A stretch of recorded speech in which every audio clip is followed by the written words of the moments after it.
Okay, that's we'll now be on. So welcome to the Local Agency Formation Commission for San Mateo County for Wednesday, September 20th. So Jane, could you do the roll call, please? Yes. Commissioner Cosgrove. Here. Commissioner Draper. Here. Commissioner Garbarino. Here. Commissioner O'Neill. Here. Commissioner Slocum. Here. Commissioner Sheridan. Chair Horsley. Here. I just want to also point out that we have Seppi Richardson and Harvey Rohrback in the audience. They're both, what are they?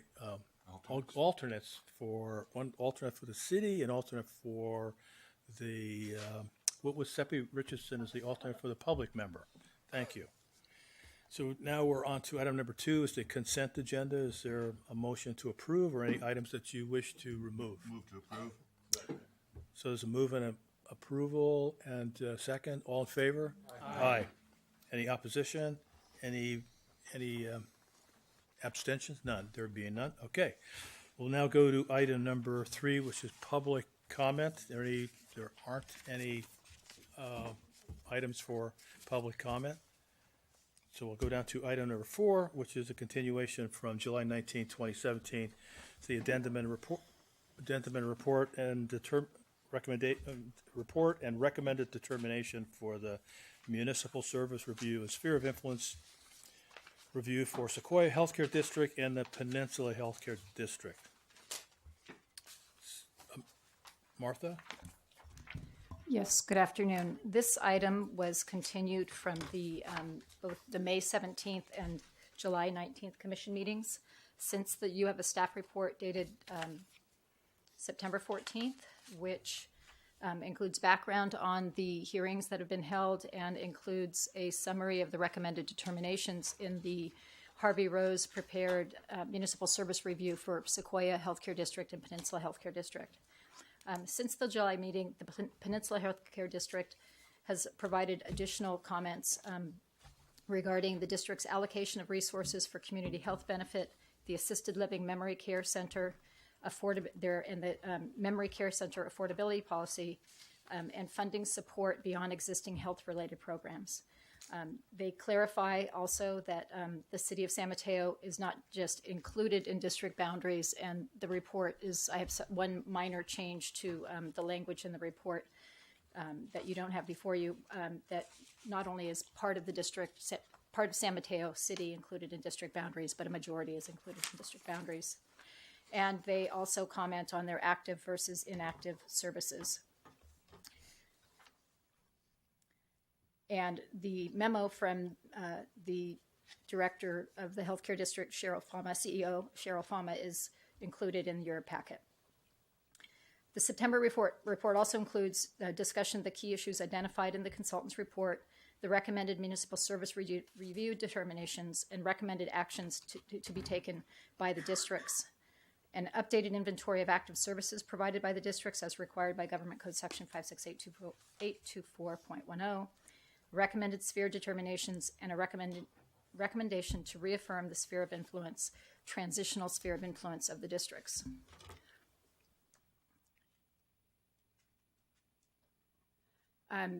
The overall report and discussion about healthcare districts is really an opportunity in many ways for LAFCo and the districts to educate taxpayers and voters about what they are today versus what they were when they were formed, because there's been a big transition in both how healthcare is provided, how hospitals are operated, and what the districts do based on changes in their enabling legislation. There also has been just ongoing scrutiny of the healthcare districts by the legislature, and I believe this is going to continue. And some of it helps, I think, the public agencies and taxpayers understand what the district's missions are.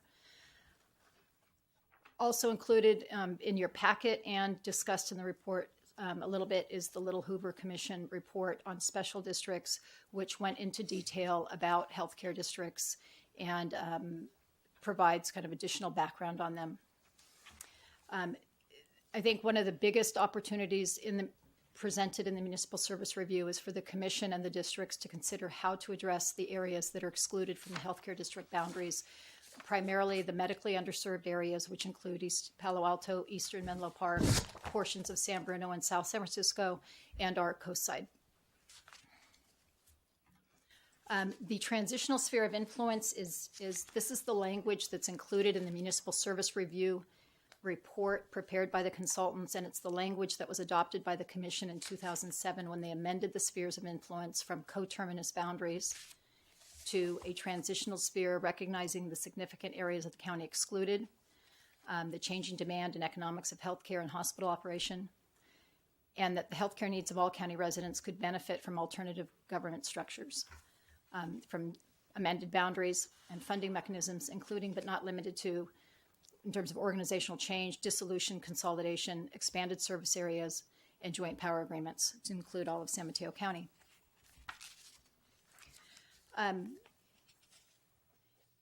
In regard to governance alternatives, and this slide probably isn't very helpful for you, I'm sorry about the small print. Repeatedly, what has been identified for the districts in terms of governance alternatives are dissolution, consolidation, expansion of boundaries, no change to district boundaries. Dissolution of the district in any of these cases would be very complex, just because of the nature of the assets the districts have, the liabilities they have, and then the way property tax is distributed. The dissolution of the district with no long-term successor and would result in termination of district programs is not supported by anything that's been presented in the reports. So there's, I believe, the recommendations are based on the idea that this is revenue that's captured for the purpose of healthcare and enhanced healthcare programs, and it makes sense to continue that segregated funding for that purpose. Consolidation would be complex, and it would also require political will on the part of the districts. Expansion of district boundaries would address the excluded areas that are identified as medically underserved, areas that share school district attendance, and in many cases are parts of cities already included. Annexation would require willingness on the part of the county and the cities that include these excluded areas to transfer a share of annual property tax, or the willingness of voters to support a parcel tax to fund services. The county's coastal area is also just emphasizing that the coastal area also includes underserved communities. So this expansion of district boundaries would require a pretty intense outreach with the cities and the county to look at how that might be implemented. The sphere of influence determinations are codified, and it's the present and planned land uses in the area, including agricultural and open space, present and probable need for the public services and services in the area, capacity of public facilities and adequacy of services the districts provide or are authorized to provide, and existence of any social or economic communities of interest in the area. And these are included in the report, and these determinations would be adopted by the Commission in reaffirming the sphere of influence.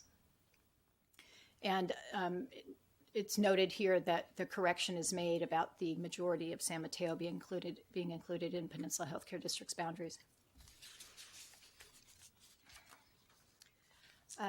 One of the items that is edited or corrected in the report, so the report you have includes changes since the last version in italic and underline. And one additional change, one change is that not included in the July recommendation in terms of an inventory of active services. So there's enabling legislation that has a list of all the services a district may provide. And this is under health and safety code for this district, these districts. And LAFCo is required to adopt an inventory of what services are active. In this case, the recommendation was to cite the power to enter into contracts with health provider groups, community service groups, independent physicians, surgeons, and independent podiatrists for provision of health care, and then provide assistance or make grants to nonprofit provider groups and clinics also, already functioning in the community. Those were clearly services that are active by with both districts now. What was not highlighted and should have been is this power to finance experiments with new methods of providing adequate health care. The other provision of a municipal service review and sphere update is once those are identified, there's Government Code Section 56824.1 requires that if a district is going to start providing a service not previously provided, it must apply to LAFCo with a plan for service and a budget to show how the services are going to be funded. And so it's an application just like an annexation or anything else. They apply by resolution. That is in progress right now. That was identified late in the municipal service review process. And this addresses the district's planned operation of the currently under construction assisted living and memory care facility.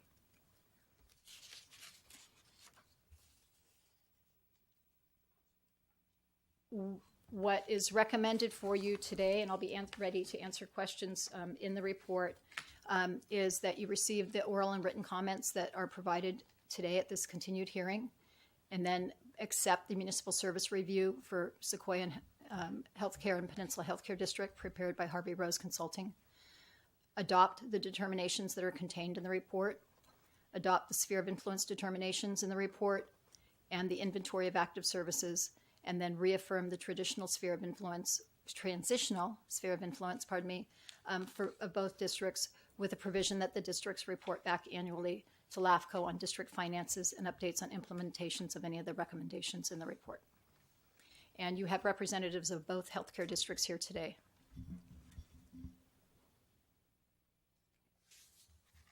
And, okay. And so the recommendations, these recommendations that I'm making are found on page 11 of the report, and the municipal service review determinations are detailed in the report. The one change in adopting those determinations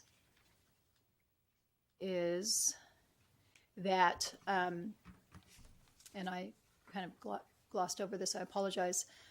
In regard to the recommendation on page 7 that addresses the financial ability of agencies to provide services in regard to Peninsula Healthcare District, it's recommended that the last sentence of the determination regarding financial status and the district's use of reserves is to change that last sentence to read, Peninsula Healthcare District has accumulated cash and net assets, and to the extent that accumulation of capital has limited funding available for current ongoing services to the community, the district should regularly evaluate its business plan and consider the best use of accumulated capital for current versus future community benefit. Looks like it's actually on page 6. Excuse me, page 6, thank you.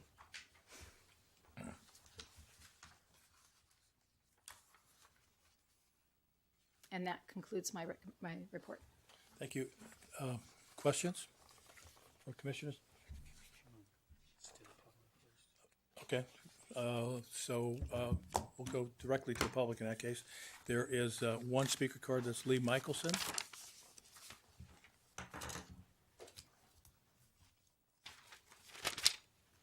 I just wanted to correct one thing that's in the report. There's a sentence or two that refers to the fact that Sequoia Healthcare District does not run programs and just funds community health programs. Well, indeed, we do run and operate several healthcare programs, and so that line is incorrect. Anything else, Lee? No? Okay. No, I was going to say that the program you do run is it's where you give out AEDs to school districts, and you run that program. You both not only supply the AEDs, but you also maintain them and do a lot of, CPR training. And I was kind of reminded of that because I just went to that heart walk, and that's one of the things that they talked about. In fact, they had one gentleman up who talked about having a heart attack, and he was saved by CPR and the fact that they had an AED on site. So, and I know that's a program you run. So, Okay. Thanks. You have both, obviously, Lee is the CEO for Sequoia Healthcare District, and Shel Fama is the CEO for Peninsula. I just give you an opportunity if you wanted to say anything on the record. I'd never like to pass up an opportunity. Oh, okay.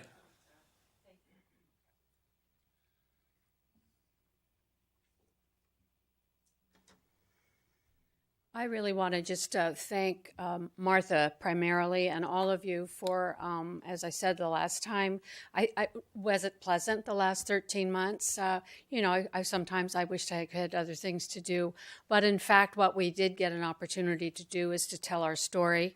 I was delighted with the Little Hoover Commission report that actually recognized the importance of what we do locally and how we respond locally. The fact that the district was acknowledged specifically relative to our teen mental health collaborative that we're doing with the Union High School District. Caught a little off guard by having to file paperwork relative to a new service. I'm not sure if you did that for your HEART program, but we did discuss it thoroughly and agreed to submit that application. So I appreciated the process relative to how it gave us the opportunity to update so many different folks, and especially other leaders in the community who I just would report to the city councils that were under review, and if you have an opportunity to speak. And I think we're both a little in the same boat. So many people have heard of LAFCo, but they don't exactly know what it does, and they certainly know who we are, and they heard of a district, but they still can't figure out quite what we do. So any chance we get to raise that awareness in the forum, I think is an opportunity for all of us. So appreciate the experience. I think I'm a little bit wider on top, but very, very proud to represent the Peninsula Healthcare District because I know for the last 10 and a half years, everything I've done and everything I've been able to help the board do has always been focused on impacting the health of the community. So for that, I enjoy every day. So thank you. Thank you, Cheryl. Any questions? Any comments? None. Just make one comment. When we're talking about the reaffirmation of the transitional sphere of influence of both districts, and I did read that the Little Hoover report, and it does talk about expansion of services, and specifically, my interest is in. Obviously, most of what my district is really on the coast side. It is significantly underserved, so I would really like to see an expansion of the boundaries. In fact, when I was on the Sequoia Healthcare District, we did talk about that, but it is really difficult to have a tax measure. But if the city and I have one of the city council people here from Half Moon Bay. If the city and the county work together, we could conceivably work to expand the district if the district is willing to do that. And I would really like to see them do that. And on the southern end of the county, and I know there's always a controversy with Ravenswood Healthcare Center. It would probably make a lot of sense if the district actually expanded into the part of Menlo Park that's not part of the district, as well as East Palo Alto. They are significantly underserved, although Ravenswood does a great job, and Sequoia does as well. I think I'm a little less concerned about Peninsula Healthcare District because you do have a hospital in Daly City, and I think San Bruno has Kaiser, if I'm not mistaken. Doesn't it? Right. So they have some opportunities. But in any case, that's my concern is just that I would like to see if we could work out an expansion of the boundaries of the districts, if that's at all possible. So would that be part of the provision where the districts report back annually to LAFCo? Or is that something that we could request? Yes, and I believe Commissioner Rovak wants to speak as well. Thanks a lot, Don. Yes, the coast side is underserved, and yes, I would be very much in favor of expanding the borders of the healthcare district to include the coast side because we need it. Thank you. Thanks, Harvey. Ann? Commissioner Draper? Thank you. I support your interests, and so my question is to staff. Is this the finding 5? Is that the most affirmative way of saying that there's an interest in this expansion? Or is it implied the way it is? So this is on page 11, the transitional sphere of influence. I just was wondering if there's another way, or is this the way we need to say it, to talk about the interest of expansion? I believe so. Amending the boundaries without specific study involving the cities or amending the sphere rather to say this district should include this area and this district should include that would be difficult at this time. The part of the action is getting this resolution and the study out to the cities that are excluded, that include excluded territory, to try and engage them a little bit. Well, I guess I was thinking of something that said, like, report back annually on district finances and updates on implementation of recommended determinations, including expansion of boundaries. Just that. If that's what that was my thought of how do we make it more affirmative statement of interest. Yeah, I just wanted to, both the directors, the CEOs, it's not a criticism of the healthcare district. It is a recognition that you do such good work in the community that the people that are not part of it really want to be part of your healthcare districts. Mr. I think that if Michelson? it does get amended, as you had asked for it to be amended, it sort of puts the onus on the healthcare district to lead the effort for the expansion, because it's saying that we have a responsibility to do something and report back. And I'm not, I've never, in my 8.5 years, I've never had a discussion with our board that anyone's been opposed to the idea of expansion. But I'm not really sure from a procedural perspective if it's our responsibility to take the lead in that. And I think if it is amended the way you are suggesting, I think it is directing us to take some action. And so I think I just would want some clarification as to, do you think it's our responsibility to take the lead in making it happen, or is it LAFCo's responsibility in taking the lead in making it happen? I hadn't thought about who was going to take the lead, but rather reporting. And a report could be, we took no action, or we talked with other people. So it just, what has transpired? And was really, so that was all I was thinking about, was so that dialogue could continue. Oh, there he is. That's a good point. Somebody has to take the first step. I'm not saying it's on the onus is on the healthcare districts, but somebody's got to. You're probably in the best position to actually at least talk to other agencies like the cities and the county, and then at least convening something. Now, who's responsible for ultimately, if the cities or if the county says, gee, we're not willing to give up any funding, well then, it's really our responsibility and it's really on us.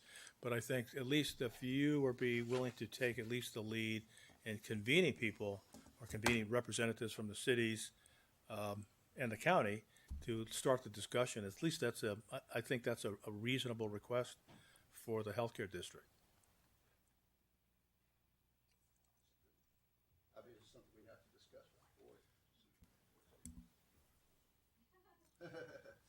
Well, I know how to get in touch with you anyway, Harvey. Okay. Is there any other? Yes. So I guess procedurally, the voters in the healthcare district would have to say, yes, they want to expand. Then there has to, if you're going to start collecting taxes, the people that you're expanding to, let's say Half Moon Bay, Pacific, or whatever, they would have to then vote for a tax to support the services, correct? No. Okay. What's the procedure then? I just assumed the voters would have to vote. I think Martha would have to enlighten us to some extent on that. So procedurally, in terms of how an application can come to LAFCo, and this would of course be after there was some sort of research on support and need, either the district, a city or group of cities, or the county could apply to LAFCo to annex areas to the district. The application could also come by petition of voters or landowners, but there's so many that's not a viable method to apply to LAFCo. Once there's an application, part of that would include in the application how our service is going to be funded. If it's funded through property tax transfer, the annexation would necessitate a property tax transfer resolution adopted by the county and the cities transferring property tax to the district. And that's a discretionary act on the part of those agencies. Once that is done, the LAFCo can hold a hearing, and if LAFCO approves an annexation of a geographic area, such as the coast side or multiple cities, then LAFCO would hold a protest hearing. But the protest threshold, as long as there's no new tax tied to that, the protest threshold is so high that it's unlikely that you would see that, and there would be no election. It would be completed upon conclusion of the protest hearing. If you were to say, and again, getting into a benefit assessment versus parcel taxes, those are complex in terms of having nexus to the tax and the services provided. Then if you had a tax, that would be conditioned upon a Prop 218 vote, where people would have to prove that tax. But in the property tax exchange model, that's a simpler process. So does that mean a city would then be giving a portion of its existing tax revenue to the healthcare district for the services? Yes, it could be a mix of the city and the county, in each geographic area. Okay, thank you. Commissioner, did you have any other questions? Maybe in deference to Mr. Michelson, probably LAFCO, we should do a little bit more thinking about how to approach that. And before we put that in a specific recommendation, and unless Commissioner Draper, you wanted to actually make sure it's in there, or I think we've given staff some direction, and we can also potentially appoint a subcommittee to work on that with the healthcare district and with LAFCO's, or that is with our executive director. I don't think that I think what we're talking about could be long and complicated. Could be. But I also think that the reason I wanted to include it in was really to start talking about it. Okay. And so that was really my interest, was much smaller than going all the way. It was, how do we take that first step? And that was really, I think someone suggested, gee, couldn't we convene a meeting and talk and just start talking about it? And that was really why I was thinking about including expansion of districts. I didn't really have any particular lead in mind. It was just that next step. Now, I would be okay with taking it out if, in fact, there was a next step, that a step was taken, so that we don't lose it. Okay. Through the chair, could Yes. one change would be to keep that language in, but to have it include that the districts and LAFCO staff report back, so that once this is done, this is sent out to the cities and the county officials that should receive it. And part of that activity would include LAFCO staff reaching out to cities about the feasibility of even discussing it. I think that's a good recommendation. Commissioner Draper, is that Yes, okay with fine. you? Yes. So, okay. So now, is there a motion to approve the recommendations, the recommended actions with that change? On page 11, I move the recommended actions as shown for actions 1 through 5, with 5 being amended to say reaffirm the transitional sphere of influence of both districts, with the provision that the districts and LAFCO staff report back annually to LAFCO on district finances and updates on implementation of recommended determinations, including expansion of districts. Is there a second? Second. Okay, there's a motion and a second. All in favor, signify by saying aye. Aye. Aye. Thank you. Okay. We are now on item number 5. Applications received and not certified as complete. And this is information only. Good. And we'll go on to item number 6. Consideration of amendment of the adopted 2017-18 fiscal year budget pursuant to Government Code Section 53861. Yes, thank you. You have a staff report dated September 15th, and there are two corrections. You received the actual spreadsheet for the recommended, adopted, and revised budget for 17-18 had a date that was incorrect. It should read September 14th, 2017, and you have at your places that corrected spreadsheet. Another correction is on page 1 of the staff report. In the first paragraph, the second sentence reads the following: the close of the fiscal year, the final annual fund balance was, and it reads 95,941, and that should read 108,258, which is what it reads everywhere else in the report. So the LAFCo budget process is a 3-step process by code.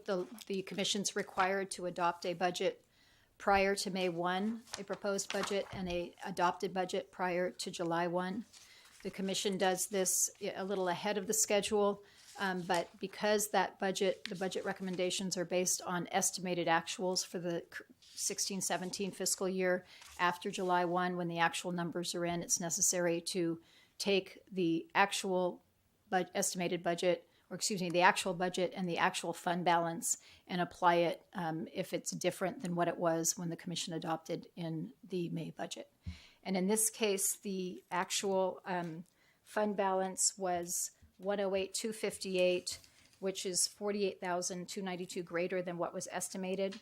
And this is a function in part of savings, primarily in multiple services, but primarily in county council services, and also a failure to pay one of the final invoices to Harvey Rose in 16-17, so it had to be paid in the 17-18 fiscal year, and that was $12,317. And then the other was failure to refund the county on a prior overpayment the county made in the amount of $12,416. And so some of this is savings, and some of it is really just carryover into the 17-18 year in terms of expenditures.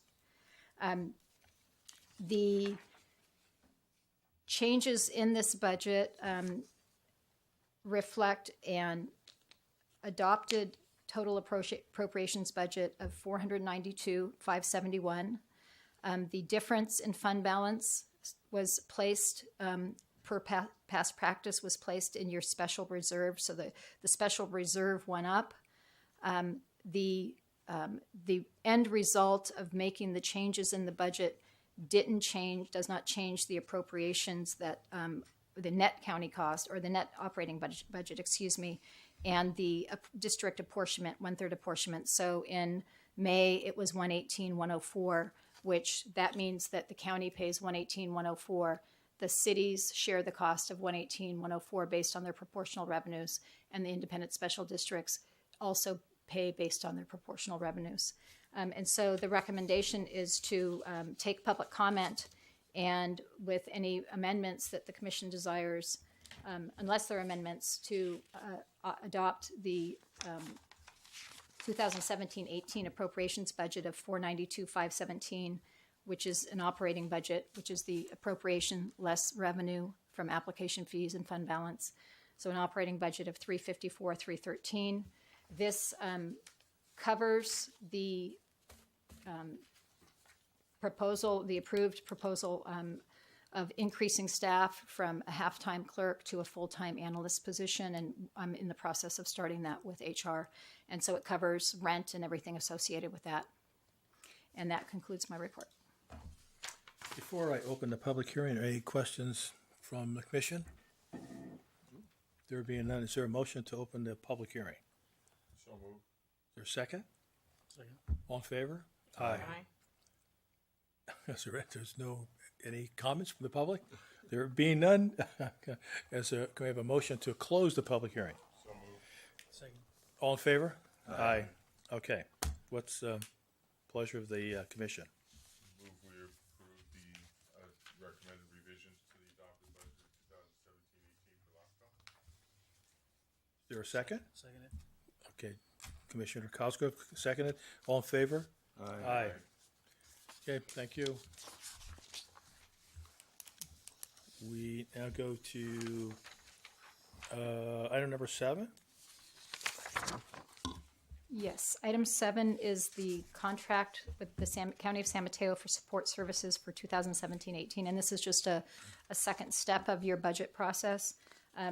LAFCo law allows LAFCos to either hire directly their own employees and make provisions for their own offices, et cetera, and or contract with a public agency, including a county. And in San Mateo County, LAFCo contracts with the county for personnel, legal counsel, office space, and associated services.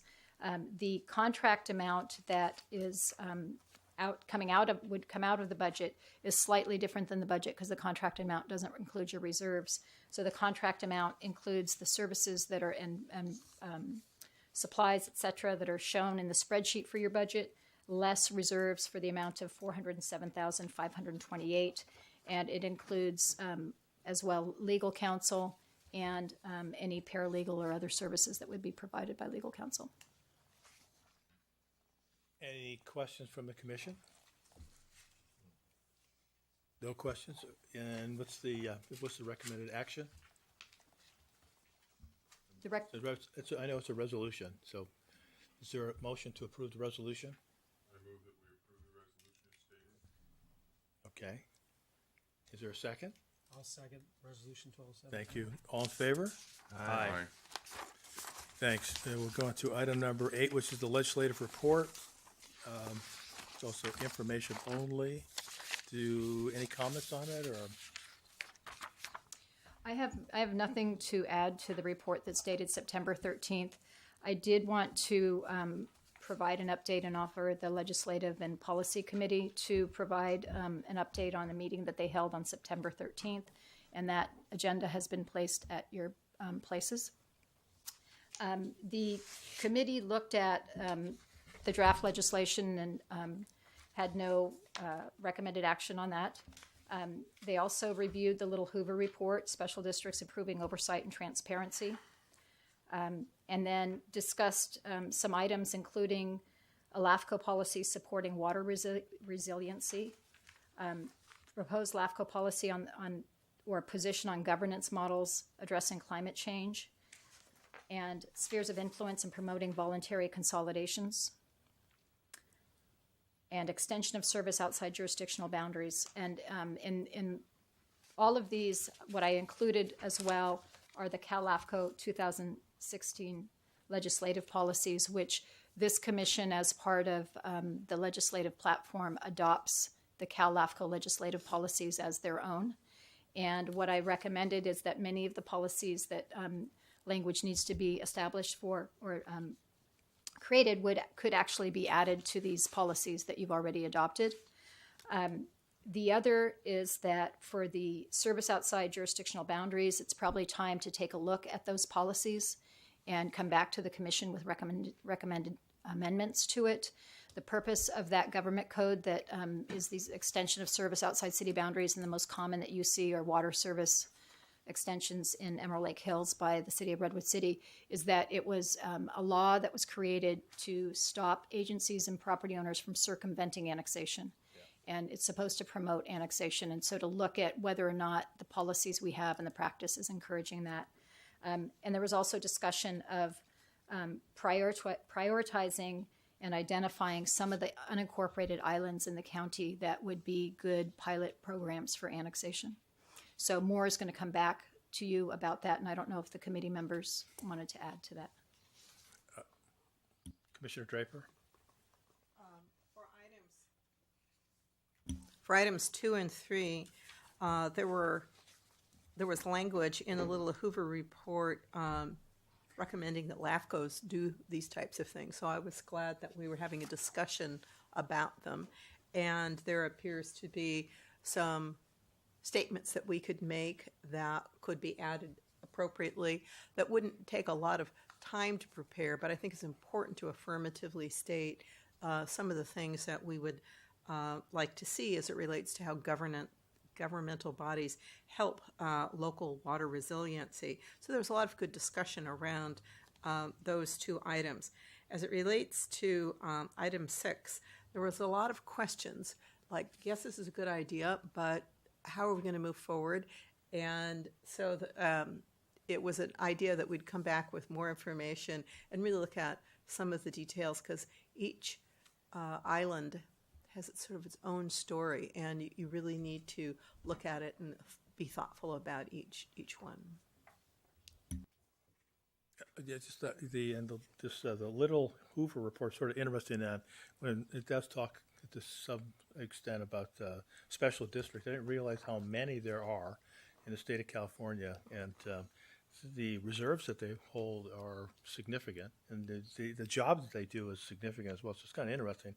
And they also talked about healthcare districts, and one of the reasons I made such a point about the expansion of services that they also point out the way in which the district is, they developed in an area in about 1947, 1946, 1947, 1948, before there really was an expansion of this county. So the reality was that they took the areas there was a concentration of population, and as the rest of the county developed, they never took that into consideration. They never became part of it. So even in South San Francisco, split. Some part of it's in and some part of it's not. Menlo Park, some parts in and some parts not. And I know East Palo Alto is an area that is left with significant health disparities, and the same thing on the coast side. Coast side has significant healthcare disparities, especially in the South Coast. So that is why I was really interested in seeing if we could do something about expanding the boundaries. So, in any case, any other comments from commissioners? There being none, so item number 9 is simply the information on the Little Hoover Commission. Number 10, California Association of Local Agency Formation Commissions correspondence. Did you have nominations for? Well, actually, the real action item that I do request you take is that LAFCo requests that the voting delegates be formally appointed by the commission that will be attending the business meeting at the LAFCo annual conference. So who's I am attending is. You have you and Commissioner Draper and Commissioner O'Neill. We can't all be voting members. What you could do is you could do a sequential appointment so that if someone isn't able to attend, we still have someone voting. And typically in the past, it's kind of been by both seniority, by offices held, and then tenure. Okay, is there a motion to that effect that you could suggest? You could have a motion that would appoint the chair to be the voting delegate, and if not present, the vice chair, and if not present, the regular member attending. So moved. Really? Is there a second? I'll second. All in favor? Aye. Okay, thank you. There's nothing else on that. Commissioner staff reports. Any reports from the commission? Anything else? Martha? Nothing. No? Rebecca Asher? No. Okay, thank you. In that case, take a motion to adjourn. So moved. Okay, we're adjourned. Thanks. Thanks, Harvey and Stephanie as well. Good to have you. Glad to have you.